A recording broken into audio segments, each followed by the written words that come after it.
Depuis 4 ans, le Café des Sciences du Pays de Morlaix donne rendez-vous gratuitement au public pour approfondir avec des chercheurs des questions aussi diverses que les maladies sanguines ou les marées vertes.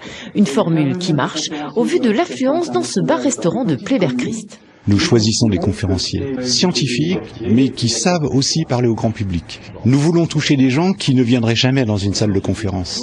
Donc il faut que le discours soit adapté. On utilise le moins possible de mots différents qui expriment la même chose. Par exemple, si on parle de gènes, on ne va pas parler de gènes, d'ADN, de chromosomes, on utilisera un seul mot. Mardi dernier, c'est une pointure, Pierre-Henri Gouillon, qui s'est livré à l'exercice.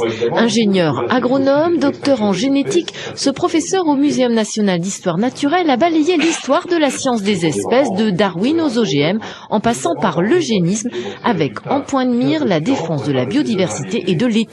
Au final, une remise en cause du pouvoir de certains chercheurs, instrumentalisés par les lobbies agrochimiques et qui jouent aux apprentis sorciers. Personne ne sait exactement ce qui se passe quand je mets un gène bactérien dans un maïs et que je laisse cette protéine se replier dans le maïs en question.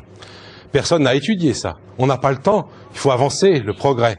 Alors, les questions fusent. Lorsque toutes les semences viendront de chez Monsanto, un peu qu'on ne se rend peut-être pas compte, c'est lui qui fixera les prix. Quelle est la prise de conscience de nos politiques? Est-ce que c'est aux chercheurs à décider? On voit les dérives monstrueuses qui existent, mais d'un autre côté, l'homme a soif de connaissances. Et pour bien se faire comprendre, le scientifique donne des exemples comme la découverte récente du gène de l'obésité. Quand on va trouver des gènes comme ça, on va les breveter, on va pouvoir faire des médicaments, on les donnera aux mômes pour qu'ils ne deviennent pas trop gros, ça perturbera leur équilibre hormonal, on leur donnera d'autres pour remettre un petit peu de l'équilibre là-dedans.